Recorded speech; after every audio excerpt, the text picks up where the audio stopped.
Bird Game Nation, what it do? It's time for season 2, episode 2, Eagles Elite Podcast. You may or may not heard, but this thing called the draft happened last week. And after the show had started, went throughout the weekend. So a lot of new people were added to several teams across the league. I think, if I recall correctly, I think we had about 5 or 6 people we added on the Eagles as well. So what we're going to do is we're going to break down our draft picks. Got our expert panel here. So we're just going to break down each individual pick, talk some things about that. Depending on how time goes, we may talk about some of the winners and losers through our eyes of the draft as well. But remember always, we elite first. So let's get to it. Let's get it popping. All right. So first, we're going to go ahead and drop in Wyatt. What's going on, my guy? Not too much, man. Another week, another episode of Nothing But Eagles Talk. I'm ready to get into it, man. I hear that. I hear that. And also, we have the Eagles Diva. What's going on, gang? Just ready to talk about this awesome draft that we had. Let's get it. And last, but of course not least, the man, Mike Fuji. Cool, Wyatt. Miss Eagles Diva, Howie knocking it out of the park. Stealing the Swift from the Lions, bringing in Jalen Carter, Nolan Smith. That defensive line stacked to the max. How's everybody doing? Let's get the party rocking. Let's go.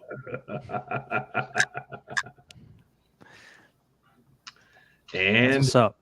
Philly Philly. hits us Philly, with the what's Philly going on, in the missing the house. birds. Philly, What's what's happening? going on? Appreciate you checking us out, definitely. And we missing them too. But we're going to talk about them tonight. So we'll definitely have to start with the trade, right? Because we had the 10th pick. We traded up to 9th. One spot, but it ensured that we got a guy that would have been probably at worst the second player rated overall, not positions, because we know quarterbacks get a premium, but we don't have to worry about that. But probably the second rated player in the draft at worst, were it not for some things that happened off the field in Jalen Carter. Great talent on the field. So we traded up with Chicago, gave up, if I recall correctly, I think a fourth next year. Excuse me. Yeah, I think a fourth next year, if I remember. It's either next year or 2025. Yeah, it's 2025, my bad, y'all. Just to move up and go ahead and ensure that we could grab the guy that we wanted. My thought process would be there was probably some other suitors.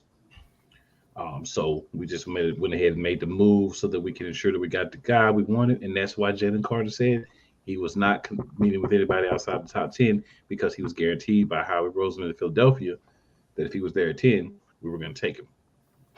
So, Fuji, you're the new guy here, so we'll start with you. What are your thoughts on the Jalen Carter pick?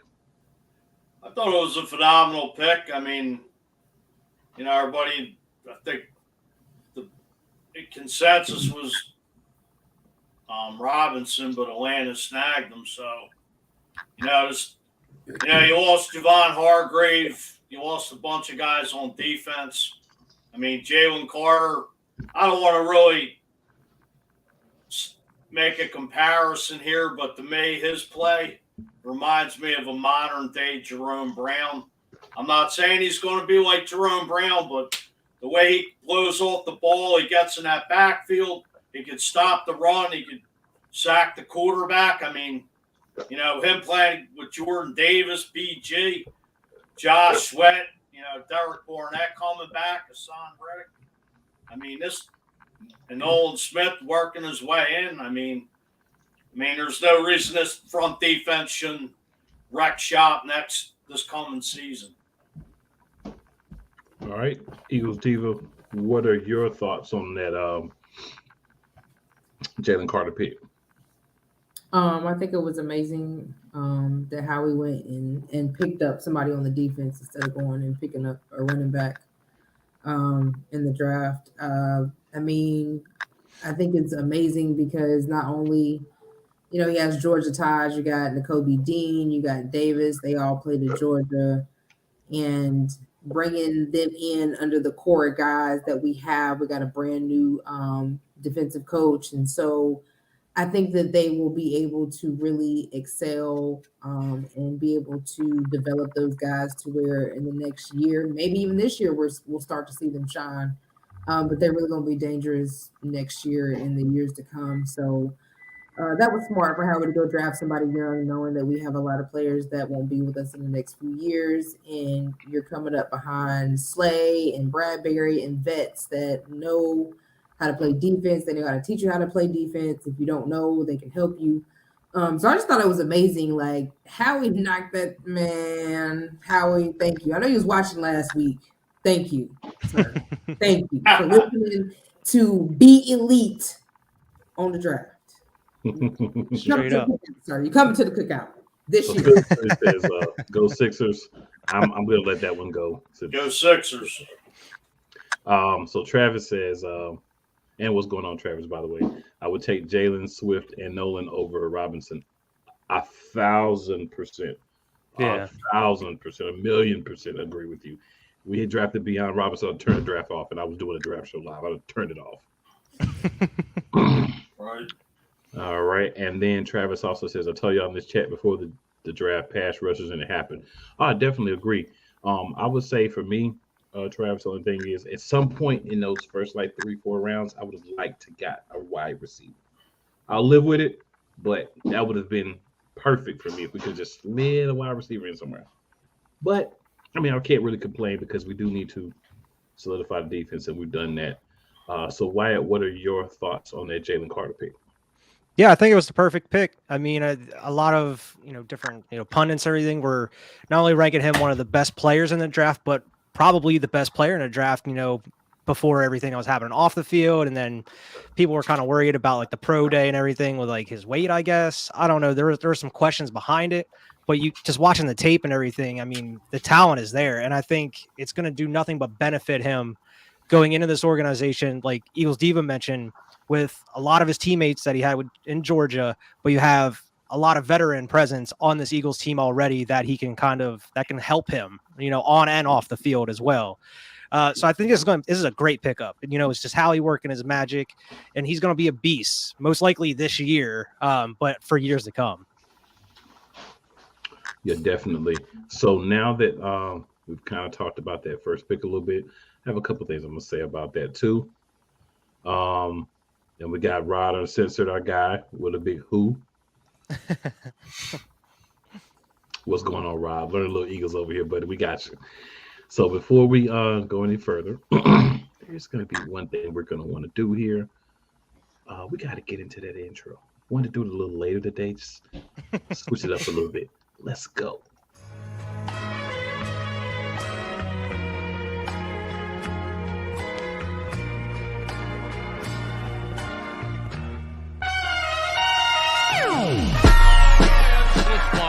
The kick is away, and the kick it's good! And the Eagles win!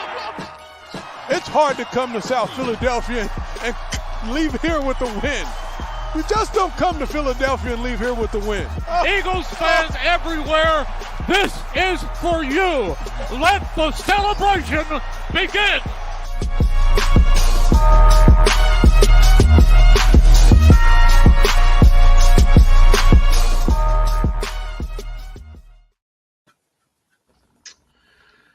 Nothing gets me hyped like that intro. Shout out to the mad scientist Cole Johnson for bringing that one to life for us. So yeah, for me, Jalen Carter pick, it's not hard to talk about. We already know what it was. It was great.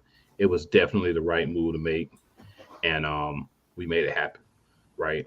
I would like the wide receiver just because, I'm greedy when it comes to offense, give as many weapons as possible, as many opportunities to outscore the other team. But I wasn't mad at the pick. I'm not going to be mad if we're picking defensive linemen with a winning pedigree in college. He'll now be able to play with two of his college teammates, right? And Jordan Davis and N'Kobe Dean. So he's got other guys that he knows, is familiar with, that can help him maybe with that terminology switch, right? Because they know the system, the terminology that was used at Georgia. We played there, and now they know, the terminology and system for the most part that we're going to use.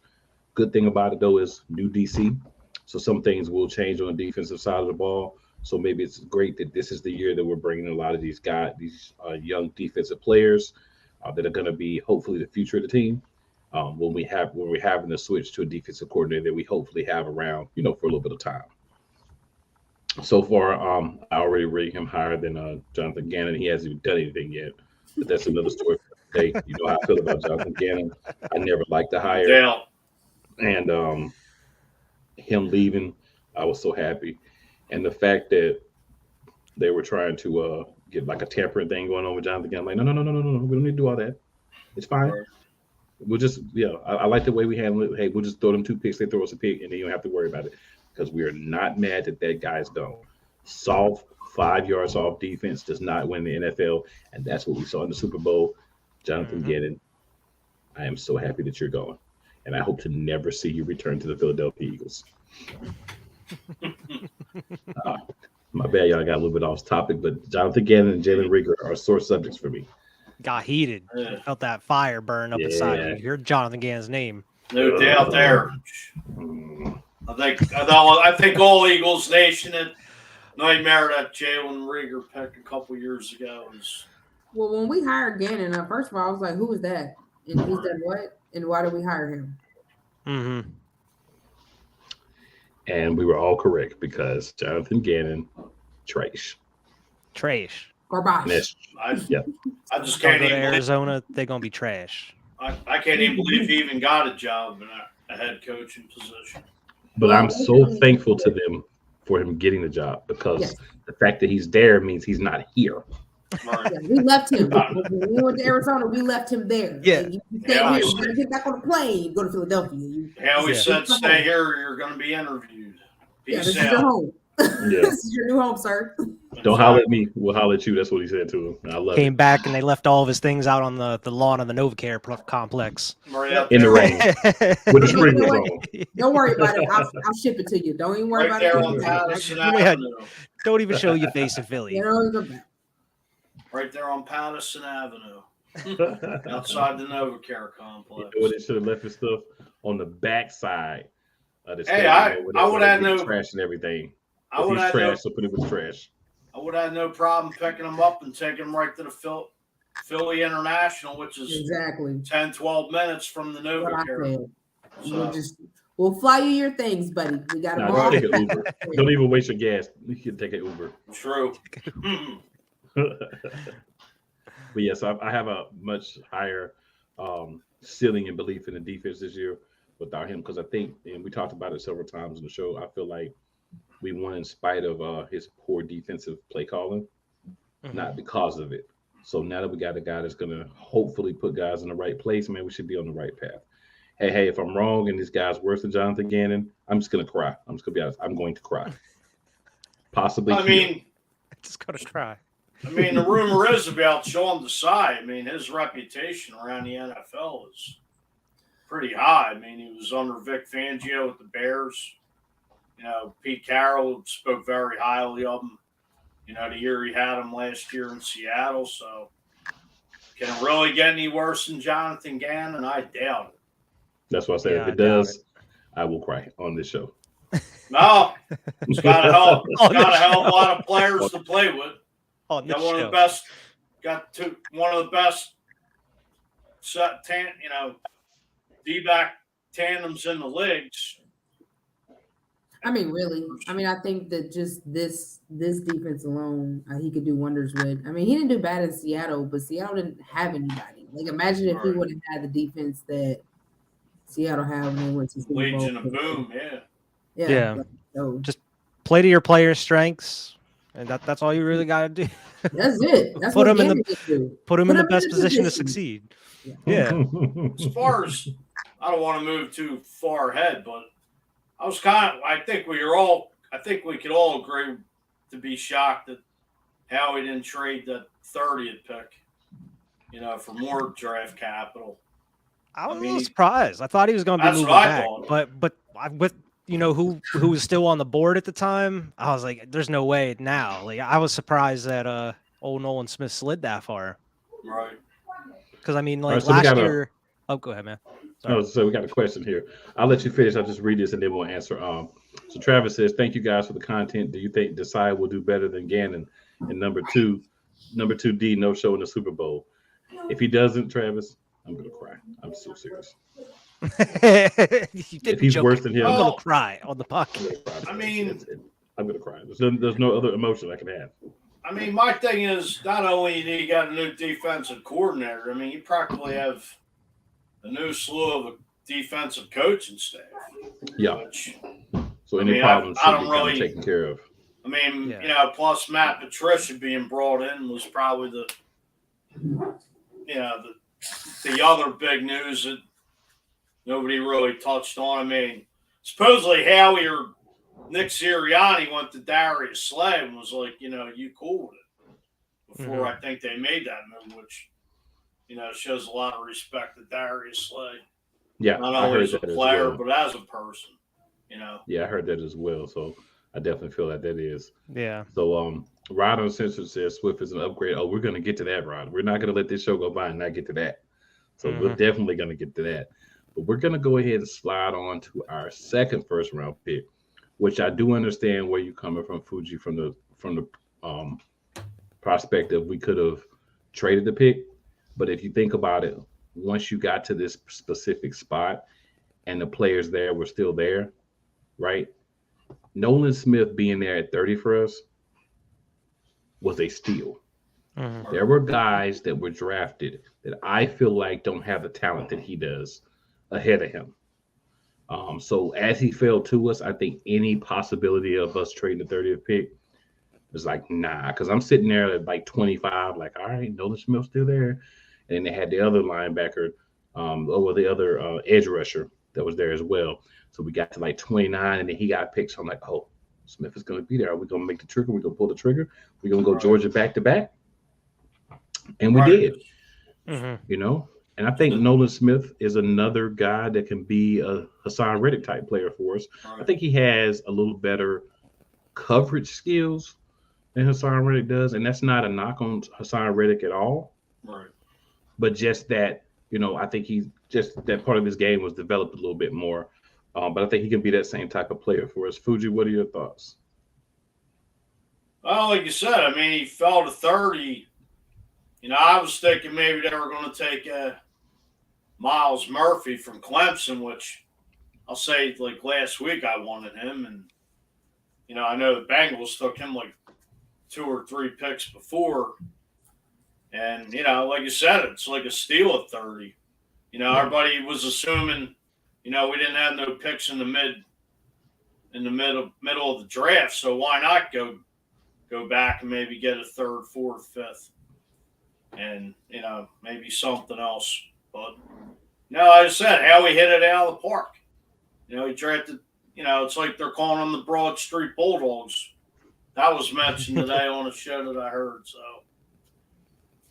you can't go wrong. It's another piece that it all starts up front, as they say. I mean, BG's getting older. I mean, you don't know what you're going to get with Derek Barnett. Seems like Josh Sweat's coming into his own, or he has been. Hassan Reddick, I know 2 years left on his deal. So, you got to, it's not only for next year, but you got to start thinking about the next couple of years. Fletcher Cox getting older. I mean, this is probably their swan song. So, you got a new crop of young bucks coming in, and hopefully it'll take us, where Jalen can take us on the opposite side of the ball. Absolutely. Diva, what are your thoughts? I mean, just to basically echo everybody else, I mean, it was a good pickup. We did need an extra pass rusher who could go after the quarterback. Very strong. We know Hassan Reddick does that, but sometimes he doesn't do it on a consistent basis. So just having that extra behind, I think, is going to make a difference as far as us really getting after the quarterback and making sure that he's not, running around in the pocket or running for first downs and things of that nature that we saw with Patrick Mahomes and past quarterbacks. But it was amazing because if you think about it, it's going to help the cap space because, we know that, Hassan Reddick has 2 years left, and then you have other guys like BG and all them that's going to be leaving. So that's going to, once again, open up cap space. And then you don't have to worry about paying these rookie players for a while. And by the time you play them, you'll have the money for them. So it's just smart all the way around that Howie was able to pull that off and basically take half of Georgia's D-line, which was, as we saw this year, a monster. Like, their D-line was a monster this year. Like, that's why they won that ring. So it was just smart, and yeah, it's great. What? Yeah, it was a fantastic pickup. I mean, I was saying on the show past couple of weeks, like I would have took him at 10 if Carter was gone and everything. So I mean, to see him slide to 30 was great. I mean, it was kind of reminiscent to like his best friend Nakobe Dean last year. So I mean, it was weird because Nakobe Dean had like, everybody was talking on Twitter at the time about like him maybe possibly having medical issues. He might not be ready for the season. Whereas like Nolan Smith, there wasn't really like any chatter about why he was sliding whatsoever. So it was very surprising. It was such a Howie thing to do, to take him there at 30 and not trade back like we expected him to do. I mean, I think he's going to fit right in, man. And it's going to help with that rotation as well. Keep that defense fresh with these pickups that we have. I mean, we thought that the defense would be a little weaker going into this season and the offense would have to do more. But with these moves that Howie's making, I mean, this defense could be eaten. True. Travis says we draft a lot of Jalen's. Hurts, Carter, Mills, Rieger. If we could take the Rieger one off, I'd be happy with the others. Yeah, scratch that one. We don't have to ever mention that one again. But it is a fact that it did happen, Travis. So yeah, we have to acknowledge it did happen, unfortunately. Yeah, so I mean, that's the top 2 picks. Best thing about your first round picks, for those who may not be considering this, I know we all know it, but for those who may not be considering, 5 years. Remember, we can exercise the 5th-year option, so we don't have to pay them until their 6th year in the league. So we get 5 years with these 2 gentlemen that we don't have to pay them anything besides their rookie salary scale. So that's big from the salary cap standpoint, because a lot of times you have a lot of dead money from some of these guys that we've had to do some different things with their contract to open up cap space. So this will give us a chance to kind of get out from under that and get on the right side of the dead cap here in the next couple of years. So that'll be big for the Eagles as well. So very excited about that aspect of drafting, these pass rushers early. So then 2nd round, pick number 65, we drafted Tyler Steen, offensive lineman. That's a pick that we picked up that we ended up getting from the Houston Texans. So what are you guys' thoughts on him? I'll make mine real quick. For him, strong, solid guy. He could play either the guard positions. He started every game at Vanderbilt until he transferred to Alabama. He only allowed 2 sacks in 2022 on 469 pass blocks. So that's the kind of guy that we got in the 2nd round. So when I started looking into him, looking at a little tape, I was like, okay, may not be that bad that we get a wide receiver in the 2nd round. This is what we got instead. So, definitely feel like this is another place. You can never have enough linemen, especially with our line having certain positions where the guys are starting to get old. So I think another great move by Howie. And we'll go the other way this time. So Wyatt, what are your thoughts? Yeah, this was a great pickup. I mean, through these first 3 picks, these are exactly what we were talking about, what we needed for the team going into the draft. And especially like you said, watching the tape and seeing like his stats, like you mentioned, I could see them definitely putting him there starting at right guard, especially him going to that old Jeff Stoutland University through this off season. I can see them definitely putting him there at right guard, and then, keeping Cam Jurgens as that backup to Kelsey, because I mean, how many years is Kelsey going to have? You're going to make another possible Super Bowl run this year. I mean, Kelsey pretty much handpicked him for his replacement. So, I mean, it would suck to see them kind of cross-train him and put him at right guard and then have to get another center at some point. So I could see them putting that dude at right guard, keeping Jurgens there at center. And that O-line is just going to be staying as strong as ever, man. Diva? I mean, strong pickup. We needed that. I mean, you always need a strong O-line to protect your quarterback. And just like Wyatt said, like that's what we said last week. We needed O-line and D-line, and that's what Howie did. He made it happen. So We strong, y'all. Y'all better watch out. Looking good Yeah. so far. Not going What about anywhere. What about you, Fuji? I want to say the one word versatility because the Eagles always love these guys that can play guard, tackle. You know, I think he's 6'5", 6'6", 315. I mean, I was on a show the other night. We had Eagles insider Dave Spadaro on Eagles.com. And, you know, Juergens isn't a slam dunk to be playing that right guard position. I mean, I don't know whether Steen's going to compete with Jack Driscoll. You got Sue Opeda. I'm sure, you know, give Juergens a shot. But, you know, Lane Johnson's getting older. Probably 2 years left on his contract. So, you know, the Eagles love to just, you know, like I said, plug in and play guard, tackle, whatever. And I don't know what it is. It's like Jeff Stoutland's just a master at that position.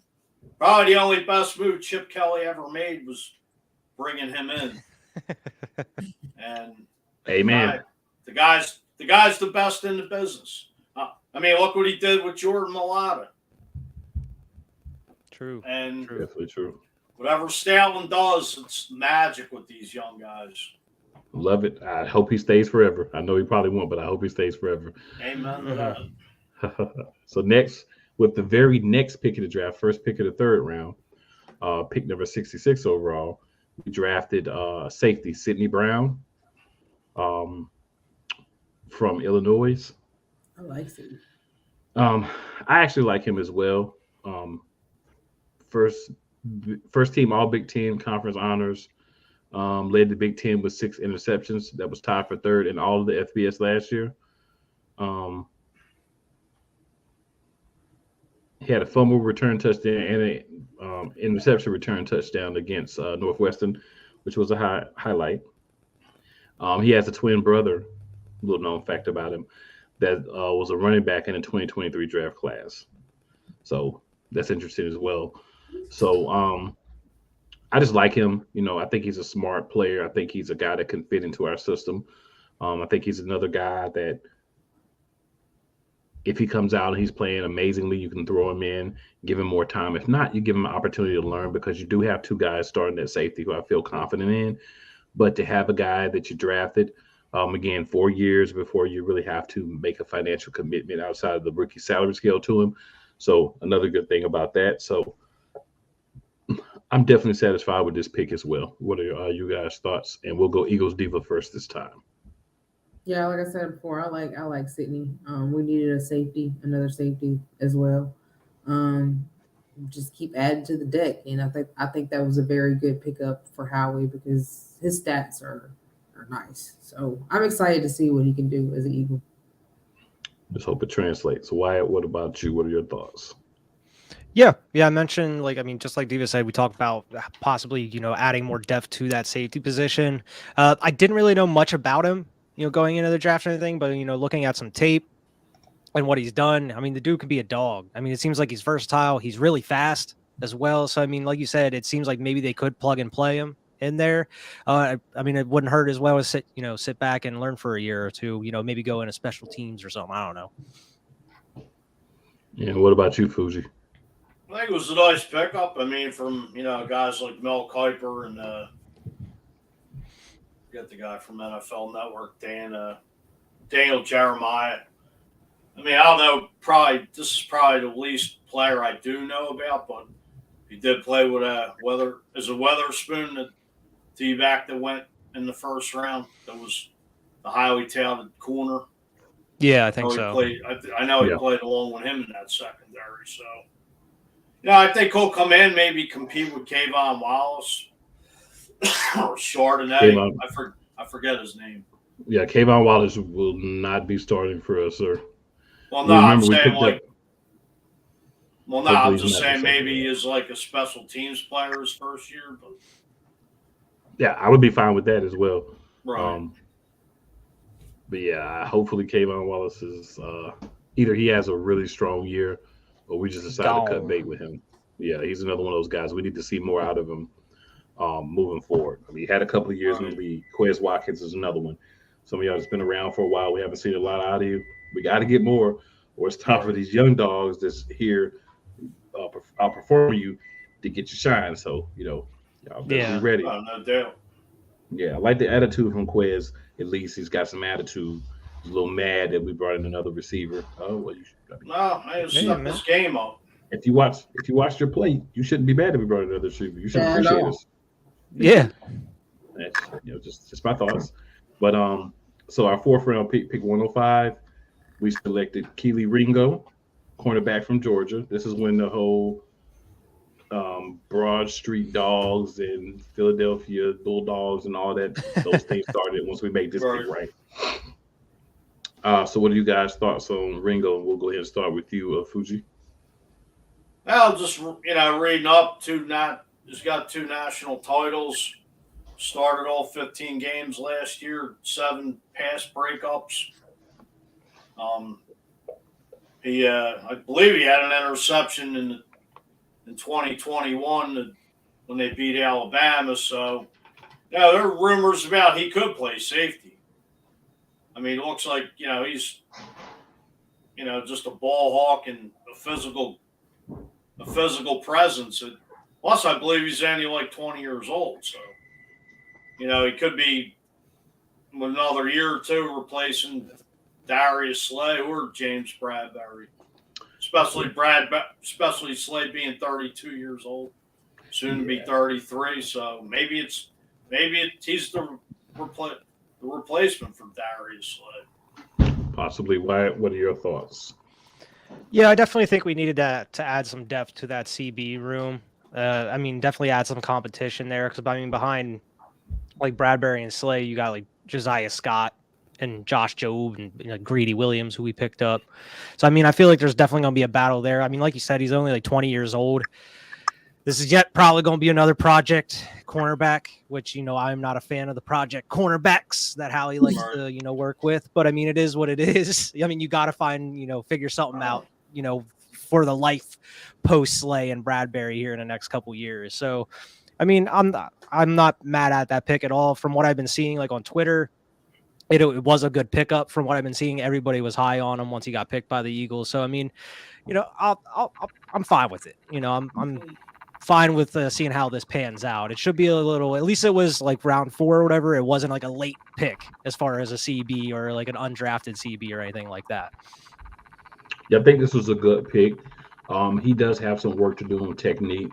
He's a little stiff sometimes when turning and attacking the ball, but he does get after the ball. I think he's a guy that can develop. Like you said, there will be a time where Slay's not going to be with us probably in the next couple of years. So I think it was good to go out and get a guy who probably should have gone earlier. Shouldn't have been there in the 4th round, but was. So we were able to jump on him as well.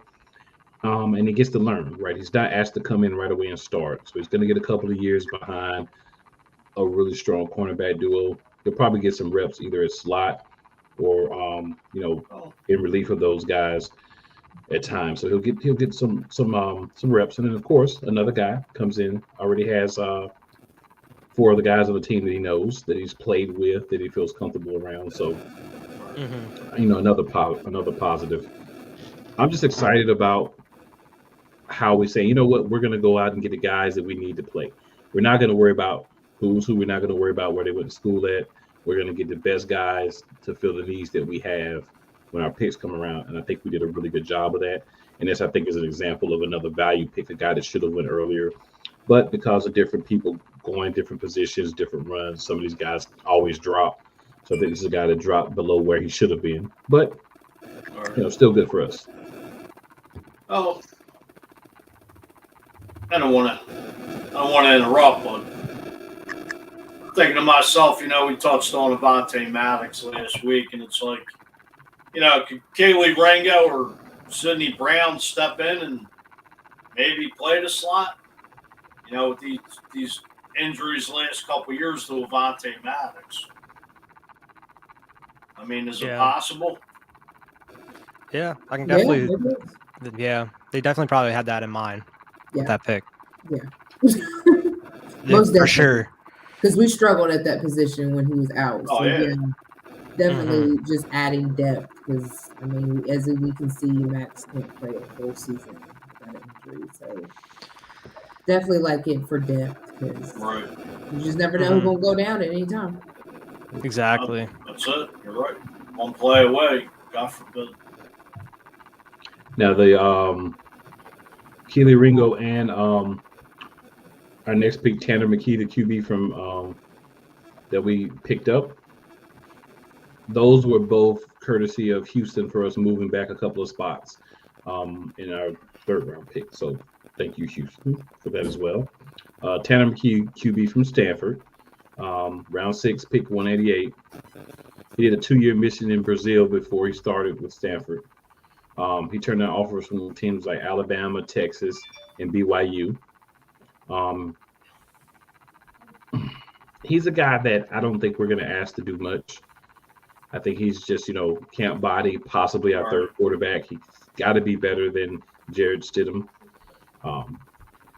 Just saying already.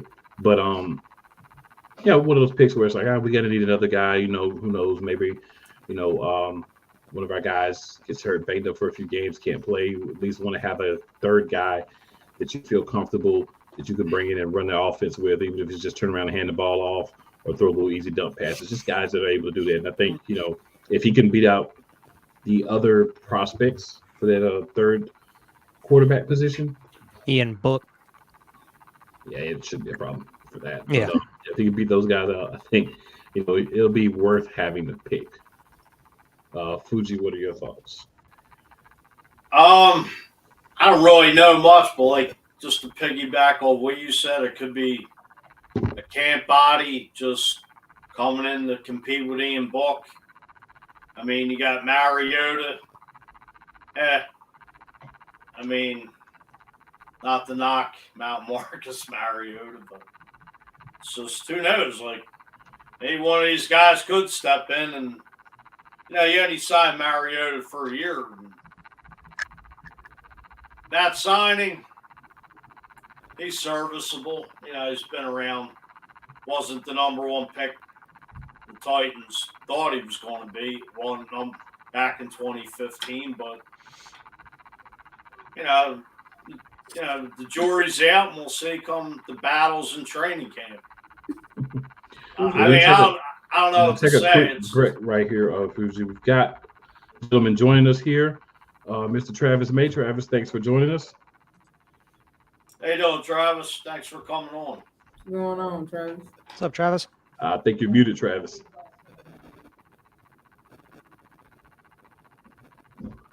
There we go.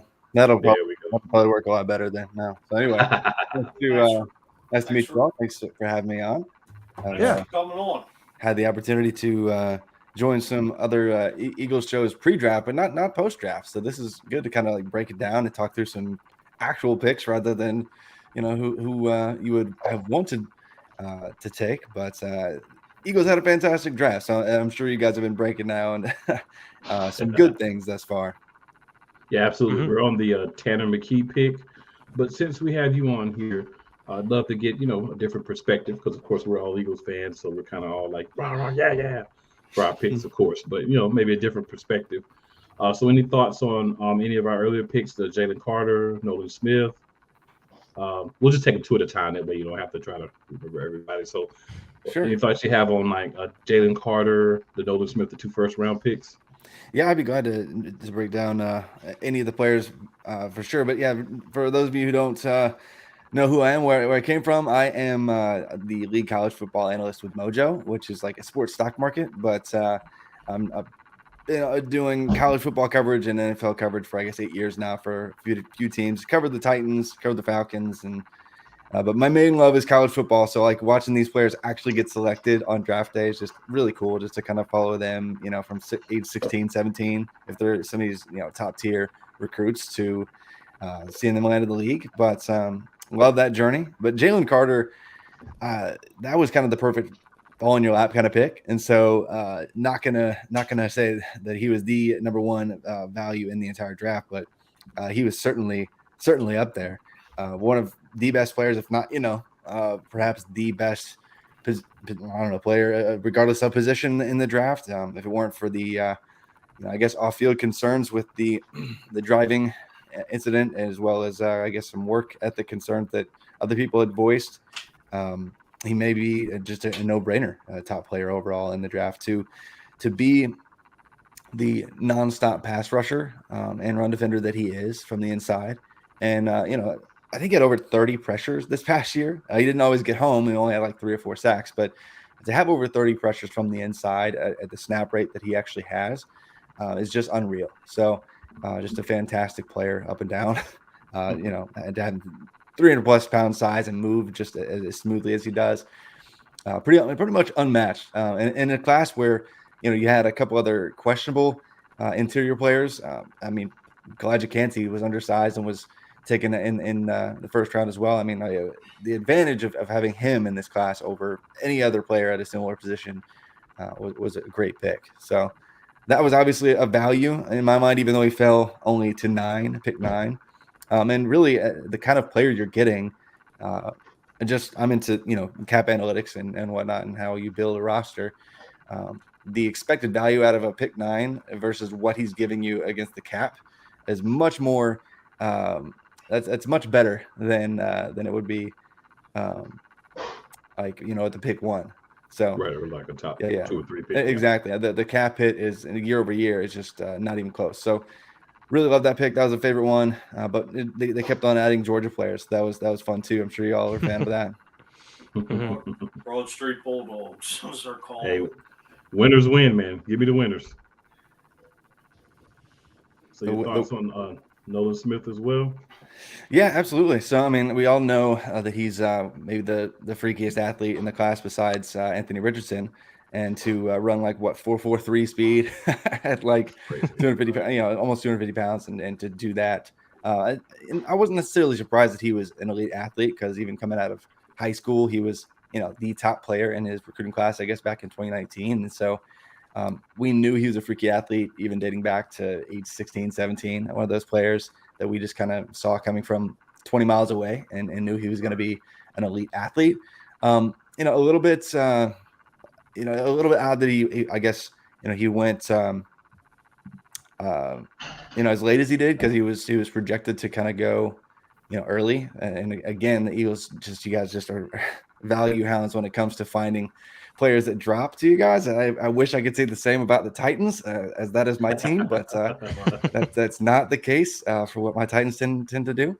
But yeah, I mean, he when you break down his pass rushing metrics, it's not necessarily on an elite level, but he does so much more than just that. And it was kind of like the Jags pick 2 drafts, well, I guess just over a year ago.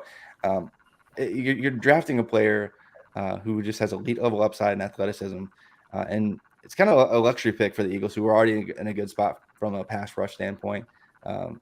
Just having, how many players was it over double-digit sacks last year? Like it felt like it was 50. 4. Yeah. Like that's that's just not even fair.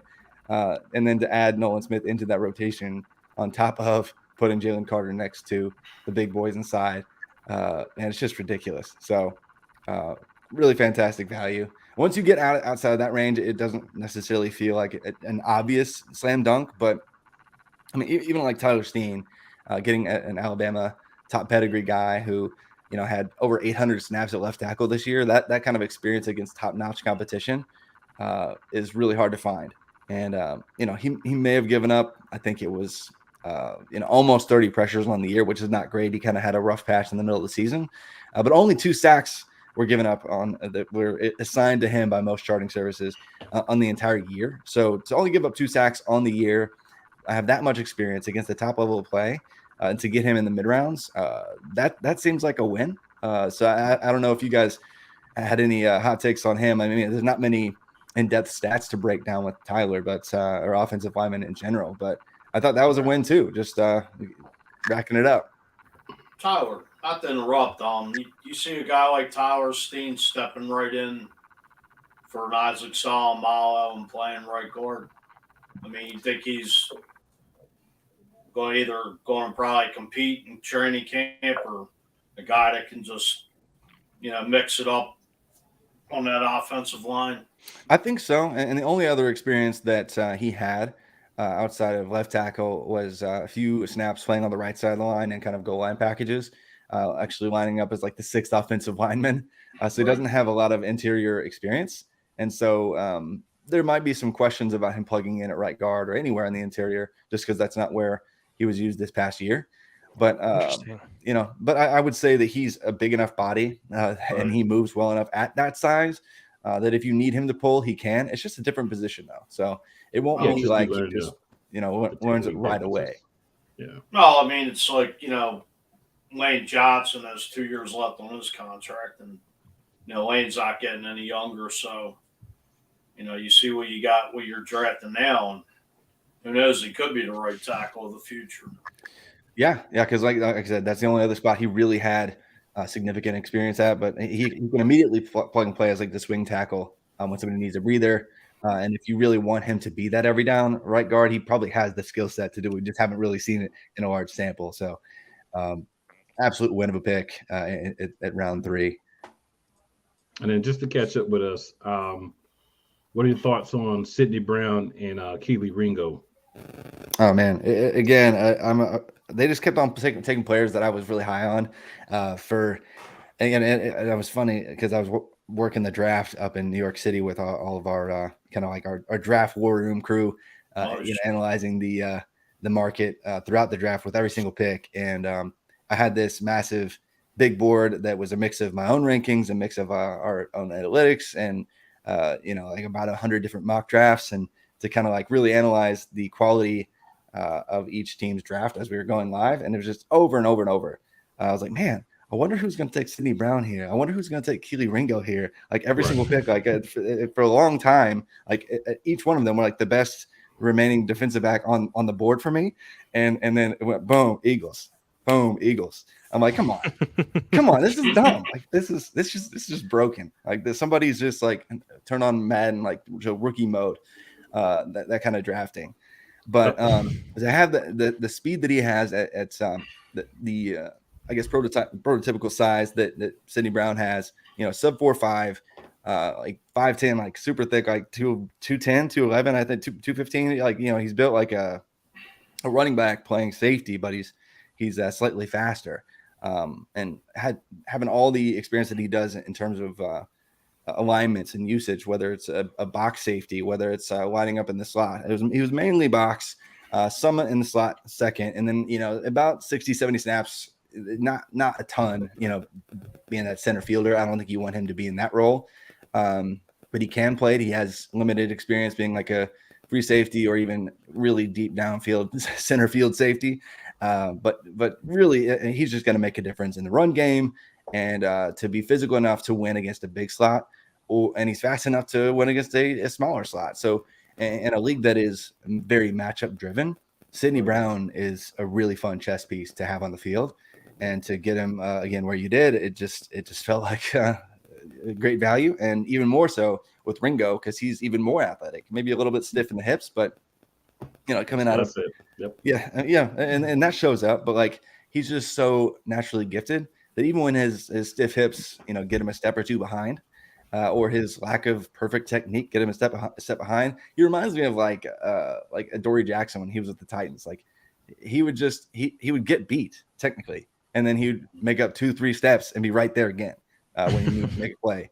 And he has that level of athleticism, and that showed up in the national championship 2 years ago, and that showed up all year long this season. He isn't in terms of a ball skills guy, he doesn't have a long track record of running back pick sixes other than when he really needed one in the playoffs. But he only had like 2 picks, I think, this past year, and not many pass breakups either. But he's just a good cover corner that gets in the right places and makes up for mistakes with athleticism. So for him to have dropped where he did, I don't really get it.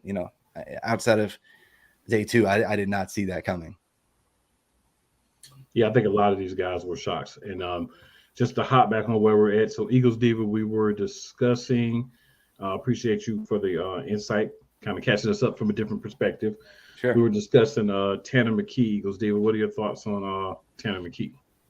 Tanner McKee is the one pick I was just like I didn't understand because I'm like, given where the quarterback room is, I heard I was as I was coming in, you were guys talking about the players there. I mean, Jalen Hurts, I think he's okay, right? And then you got you mentioned Stidham, you mentioned Ian Book, and I'm thinking, man, McKee, I don't know if he's beaten up any of these guys like at all. Like he just doesn't really fit what they like. He's not that type of quarterback. Like the other guys can at least move a little bit. You know, he was fast, I guess, coming out of high school, but it's like he got slower in college because the dude. I mean, I know Stanford's offensive line was rough this year, but he had 40 sacks this season. And I kind of tracked this stat that I called drive killing plays. And he had, on top of the 40 sacks, he had 5 fumbles and 8 interceptions. And it'd be okay if he had 50 touchdowns to those 8 interceptions. Now he had 13 touchdowns to those 8 interceptions. So, you have 53 drive killing plays to 13 total touchdowns passing on the season. That tells you a little bit something about the quality of player that he is. And I get that, he's 6'6" and he looks like an NFL quarterback. Like if you're standing right next to him, sure, I'm buying it. But it doesn't really, to me, he was fringe draftable. So that was the one pick. If I had to pick it apart, I would have had them go in a different direction because it felt like they didn't need it at all, and he's bad. But that's nitpicking because the first 5 picks were just lights out. So right. So this would have been where we could have drafted that wide receiver that I wanted so bad. Mm-hmm. Just bad. Yeah. And there were some good ones left, I think. So yeah, there were. I don't even want to think about it now. What are your thoughts on that was a bad pick. I mean, I guess we were just trying to fill a body, so we'll have a third QB. But I don't see him beating out Ian. Yeah, we could have drafted something better, like a wide receiver at that point. But Howie's track record with those Pac-12 players it's got a bad history. Though I don't know what it is. Not to throw that in the mix, but I'm just being 100 about it. Yeah. Oh crap! Not you to know bring what? I up just old realized. wounds. I was just looking it up. There was Trey Palmer, the fastest wide receiver at the NFL Combine, was still available. So, whoops. Where did he Unsurprising. Did he get drafted? I'm sure he did. He did. He went 4 or 5 picks later too. So. Oh, okay. Yeah, I definitely wouldn't have used that pick on a QB. Like Cool said, I would have went for like a wide receiver or something. We just didn't need it. But I mean, Howie likes his, like, what did he say? The QB factory, he called it a couple years ago. I just don't understand it. And I mean, especially like you said, he's like a statue back there. It doesn't fit what our offense is trying to do. I mean, that's part of the reason we went out and got Mariota is because we needed a backup that could fit what Jalen was doing on the offense. So, I mean, to waste a draft pick and get a guy like this, it's very questionable. Yeah. A little odd. I still feel like he may be better than Ian Book. I don't have a lot of confidence in Ian Book. And that's not saying either of them. That's not saying a lot. I'm not saying that he's good at all, but just he may be better than Ian Book. I think we might be looking elsewhere for a third quarterback this year because I mean, there's realism with two moving quarterbacks, mobile quarterbacks. Little knickknacks, getting hurt, getting grabbed by the ankles, getting knocked down on the shoulder, kind of like what happened to Hurts last year. You probably want to have a third guy that actually has mobility and can read a defense and can read defenses to some extent. So I would be looking for us to grab someone else either off the waiver wire, maybe end up signing an undrafted guy or getting somebody from cuts that would be a little bit better. So again, I think it's pretty much a consensus. Probably not the best guy to have picked here, but at least he's probably better than Ian Book, and at least in my opinion, which again is not saying much to me because we didn't hear anything about Ian Book last year, which tells me Ian Book did not impress anyone in the facility. And ladies and gentlemen, we have reached our last pick, but we do have a trade that we'll talk about here after this pick. So lastly, we picked defensive tackle at pick 259 overall in round 7, Moro Ajomo from Texas. He enrolled at Texas at 16 years old. Right? So this guy, he's young. declared for the draft with 1 year eligibility remaining, and he was born in Nigeria. So younger player again. So somebody that you can kind of take a couple of years of project and work on, kind of like we did with Mailata. So that's why I see this pick with Ajomo. What are your guys' thoughts? And we will start with our guest here, Travis. What are your thoughts? He was 104th on my board. So again, really silly value to me. Just he was one of the highest PFF graded interior defensive linemen. I think he was top 10 a couple of years there. Had almost 30 pressures, and it's just like they didn't really even need extra help inside, and they're about 27 deep inside, and just added to it. And so it just felt like another win. It's like besides the McKee pick, it was just like, hey, to me, you guys had 6 picks that were top 100-ish players, and some of them were selected way outside that range. So another win in my book. Yeah. Fuji, what do you got? I would say, part of the rotation, Milton Williams on that defensive line, just another body to plug in there to stop. I mean, I don't know his weaknesses or his strengths, but, stuff in the run, collapsing that pocket, getting in the backfield, whatever you can do. Fresh legs, keeping guys like Cox and, giving Jordan Davis a break in that interior. I mean, like you said, Travis 104th. I mean, that's pretty good company. Right. I liked him a lot. A question for you guys, and I don't know the Eagles like you guys, but like for me, like just to where he fits with you guys, I don't know where you guys have the the defenders where they line up typically, but he was just to kind of just preview him. He's like a 3 tech almost exclusively, like somewhere in between 3 and 5 tech. B gap right over the tackle, that kind of deal. Like who is he like going to be the first man out for, like in that rotation on the line typically? Well, we got a new defensive coordinator, Sean Desai, so it could be Milton Williams, it could be Cox. It just depends on what's everybody else take on it. Just depends. I'm not sure. I feel like Davis is going to be taking Cox's spot. That makes sense. Yeah, I definitely would. Yeah. Eva, what are your thoughts now? After you. I just think it's another depth lining, just to have fresh legs or have somebody come in if Fletcher Cox or somebody gets hurt. I just think it was another good pickup. Yeah. Yeah, I'm gonna say he's probably gonna be first at right defensive tackle, which he would be behind Jalen Carter and Milton Williams, as well as Kentavious Street, the unrestricted free agent we signed from New Orleans. So I think he'll be in the rotation, maybe left defensive tackle as well, because once you get past Jordan Davis, we're going with guys like Marlon Tupeloto, Noah Ellis, guys we really don't know. So I think that if he can learn if he can learn to play both defensive tackle positions, I think he's a guy that could be within a good, strong 5 or 6 man rotation there. And obviously we love rotations because we like to keep, fresh guys in. I think he'll just need to, show that he's going to be a better player than guys like Marlon. I always say his name wrong. I think it's Tupeloto. Yeah. And Noah Ellis. Yeah, so I think if he can be better than guys like that, he can get himself in the rotation.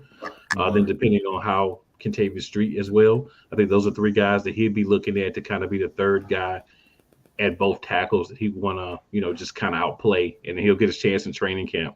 But I see him as a defensive tackle, probably mainly right, but he could play left if he learns that technique as well, which would, give him more versatility. And we know how much our team loves versatility. Mm-hmm. That's interesting you say that. That was where he the majority of his snaps when he was on the interior was right tackle, like 3 tech somewhere. Yeah, so that makes sense. That's cool. Travis, what is his size? I think he's like 295-ish. So he's not like a straight 2 gap, nose tackle, but he can throw his, I think he's 6'3", but he can definitely throw his weight around. But play strength is not elite for him, so I wouldn't try to put him inside right over, inside a 3-sec where he might face up to double team stuff. I would not want to mess with that for him, but yeah, he's got more than adequate size to play anywhere from 3 to 5 tech. If you need to in heavier formations, put him outside the tackle, that's fine too. Yeah, they could be fine there too. Yeah. So, Diva, what are your thoughts? Any thoughts on our last draft pick there? No, not too much. I mean, it's just extra body, more depth. That's all.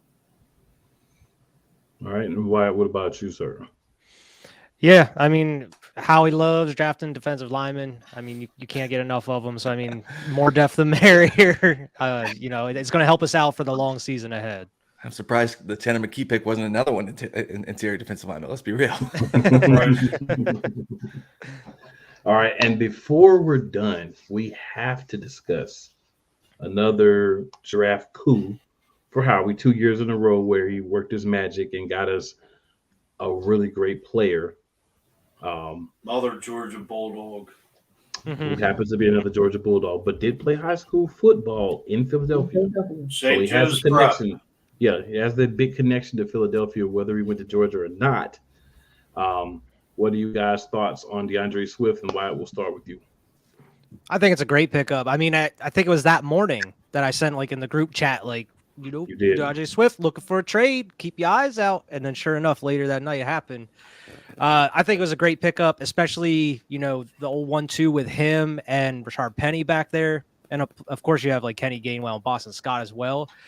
I think those guys are going to be doing great. The only question is how can they stay healthy? But as long as you're rotating them, I feel like they should be fine. And especially behind this O-line that we have, both of them are going to be feasting. And believe me, I am so glad Swift is on our squad so we don't have to see him running all over us like he did last year in that first game.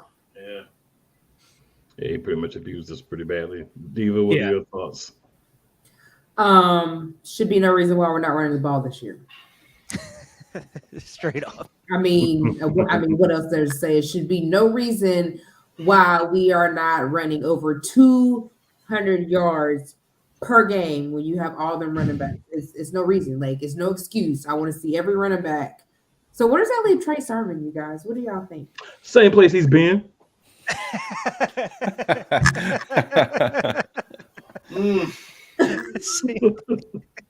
Just savage. Oh man. Next, I said it before I even thought. It just came out. But the thing last year, Trey Sermon was traded for a 3rd-round pick. Correct me if I'm wrong, but oh my gosh, he never barely even suited up and was just not even on the field. So I mean, they talk about him like he should be a starter. The way Sirianni talks about him, dude, there's a reason he's on the practice squad. There's a reason he's not elevated. It's just why is he here? I mean, you talk him up, but you don't give the guy a chance. Right. So I will tell you guys this. My co-host for the play callers, he's a big 49ers fan. So what he told me when we traded for Trey Sermon was great athleticism, very athletic players, really strong, hits the holes hard, but he has problems with recognizing which hole to take, which gap to take. So it could be that they're taking the time to walk him through that part of hey, this is where you go here, this is where you go there. And we all know how Howie is. Howie will make a guy sound like he is amazing, and so will Sirianni, and then turn around and trade him for a 4th-round pick. So some of that could be, kind of going on with Trey Sermon. I would love to see him hit the field some because I love having that bowling ball with feet running back. That's what we had. That's what we need. A guy just can fall forward and get the yards. But apparently, our coach and the new OC, similar to the old OC, loves a bunch of the smallest, faster backs. I guess Penny's going to be considered our big back this year. So we'll see how that goes. But, I mean, for me, I know Fuji still has to go, and, of course, Travis. But I love the Swift pick because, like you guys said, with what he was able to do to our defense, even though it was early in the season where they were still gelling, if that's a guy that you can bring in that can have those kind of runs, I'm for it. And then you can put him in a rotation where he's not asked to be the main guy. And here's the thing. Everybody's talked to me about, oh, man, he's only going to play probably 10, 12 games for you. If we get 10 games out of him, it's a win.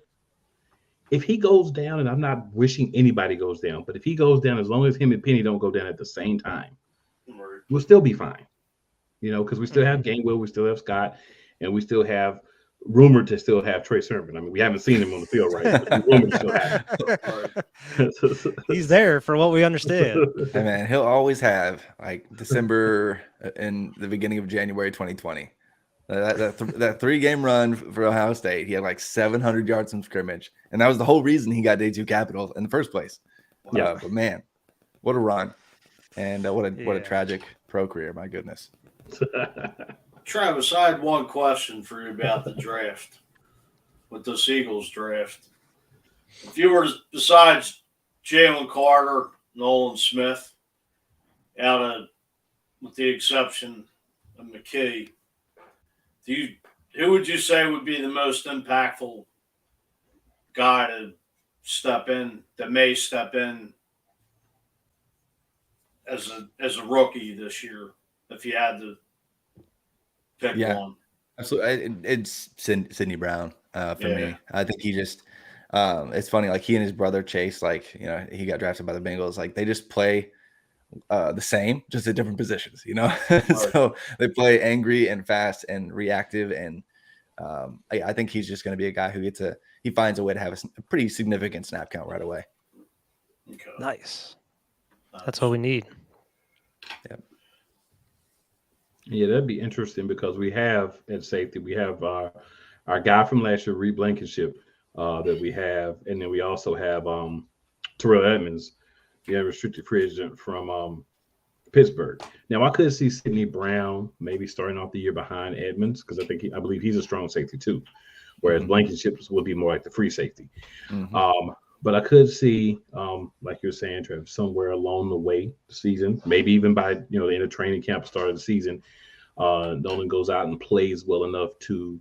Sidney, goes out and plays well enough to, get that starting spot, or at least splitting the snap count there. So that could be definitely something interesting to watch, because if he plays well, it makes a lot more sense to play him as our guy versus a guy that we may have for one season and maybe gone.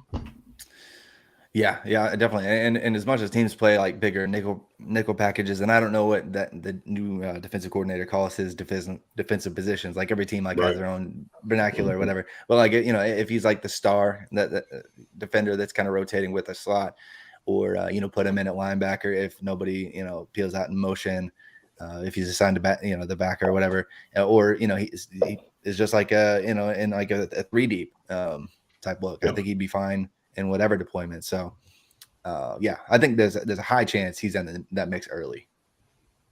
Yeah, versatility is important. We know how much, again, Howie loves versatility. If you can play more than one position, Howie and Nick Boy are slobbering over you almost. They're so excited. I think a lot of guys we got fit that bill too. Fuji, what are your thoughts, sir? What you got for us? I was just going to ask Travis. I think he touched on Sidney Brown and Ringo possibly playing the slot, which we got. Avonte Maddox is nice when he's healthy, but he just can't. Last couple of years, he's been nicked up. So I'd prefer Brown in the slot if you're gonna put somebody in the slot between those two, just because Ringo had almost all his action outside as an outside corner. But if he's got the athleticism to stick there too. Yeah, I think Ringo's going to end up being the primary backup for both corner positions. Let's see, where is he listed? Which corner is he listed? You got Trace McPherson too. As a D-back. Zach McPherson, yeah. Yeah, Zach. Yeah, we do, but right now it looks like Ringo is going to be Darius Slay's backup, at least for now. And Greedy's going to be Bradbury's backup. So what it looks like on the depth chart I'm looking at now. Obviously we're going into training camp and everything, so a lot of things could change before then, but that would make sense to me because we know Slay, unfortunately, is getting up there a little bit. He gets banged up, plays a little slow, maybe a little hurt at times. So, that's that. So, yeah, feel good about that. Not too concerned with that. We did have a couple of comments here. So Philly, one of our loyal watchers says, enjoy the rest of your night. See you all next week. And then she's talking about great pick. Looks like she was referring to Okoro based on the time last guy we picked. So that's definitely her opinion. The same as kind of what we have for him. This guy I think is going to make the team. So guys, we'll just go round robin, whoever wants to answer. But quick question for everyone: where would you rank this among our haul? What we did as a team, the Eagles did, compare it to the other teams in the league? Would you put us as a top 5 draft, top 10? Where would you rank our draft as far as number ranking with the rest of the NFL for this past draft? No, I mean, no worse than, definitely top 5, if not, top 3 or better. It's just, I was a fan of, like I said, almost all the picks. So especially getting on my big board, tons of players inside the top 100, doing it right. So way up there. Grade A for sure. If we're doing, like we're at school. Yeah. Travis, I mean, there were a lot of teams. A lot of the analysts were saying like Seattle had a nice draft. I actually kind of thought Detroit had a nice draft as well. Can you touch on that a little bit? Like, who would you rate your top 5 if you could?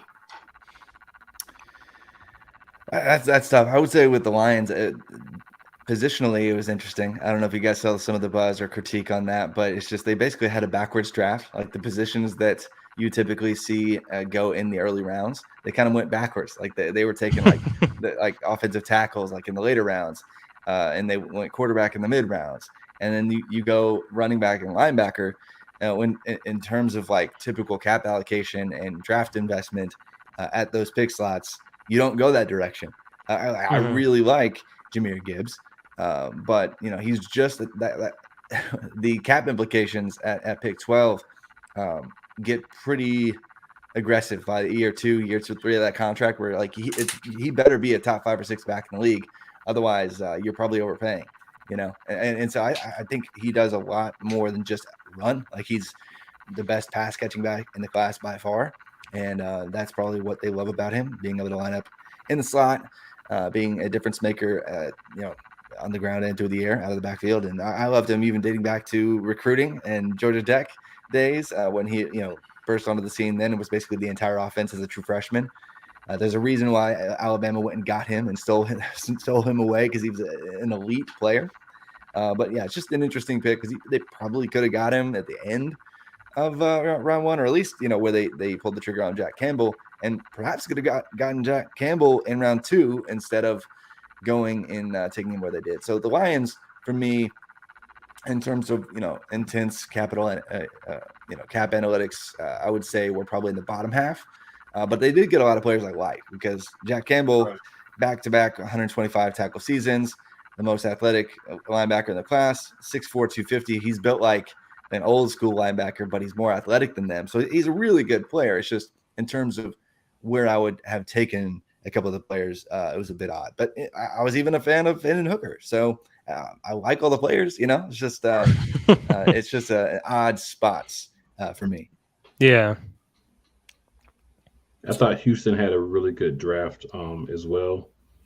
I think we all know, the people, so not a lot to discuss there. But I think even in the later rounds, some of the guys they went up showed a little aggression to grab, fit the needs. Now, again, the draft, we're talking about draft, we're projecting what we expect them to do, but based on kind of like you were saying, based on where they pick guys they got based on needs, and the fact that you have a defensive head coach. So you have a head coach who's going to want to have a solid defense while he's building the offense. I think Houston had a really solid top 5 draft as well. Yeah, and people want to talk about like what they spent to move up to the Texans. Like that's like quarterback money. It's like, yeah, but kind of technically, if you think about it, they were kind of moving up for the quarterback just so they could get both. Because Anderson was the best edge player in the draft, and you wanted to get him and Stroud. So trading up in that spot, it just costs a lot to do it. And so we can critique the amount that they had to move, and I get that Arizona has like maybe 2 top 5 picks next year now, so good for them. But man, yeah, I love getting an elite passing prospect like Stroud and the best edge rusher in the class. And I mean, when he came in as a recruit, he was the best pass rushing recruit I've ever had the opportunity of scouting. Like the level that he was at as a 17-year-old was the best I'd ever seen. So yeah, props to them getting both. All right, so Fuji, where do you rank the Eagles draft class? I can't. I mean, I think it looks nice, compared to whatever all the analysts say. I mean, I think I said like Cowie hit it out of the park, with the exception of McKee, which is a head scratcher. But I think he's probably had one of his better drafts since he's been the Eagles GM. And Travis, the only question I had was, where would you rank the NFC East as far as where the Giants, Washington, and Dallas drafted? I mean, Did they draft well?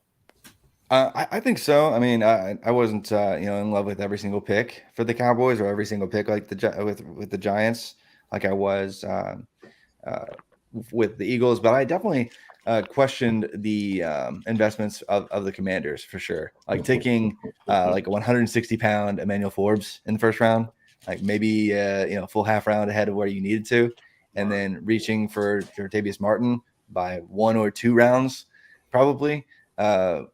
Really questionable. But I went on some Giants shows just because we've got a bunch of friends of Mojo in the Jersey area, a pre-draft, and I was talking about how cool it would actually be if Deonte Banks fell to the Giants, because I feel like he's got that scheme versatility, can be a slot, he can shift outside, he's got next level athleticism.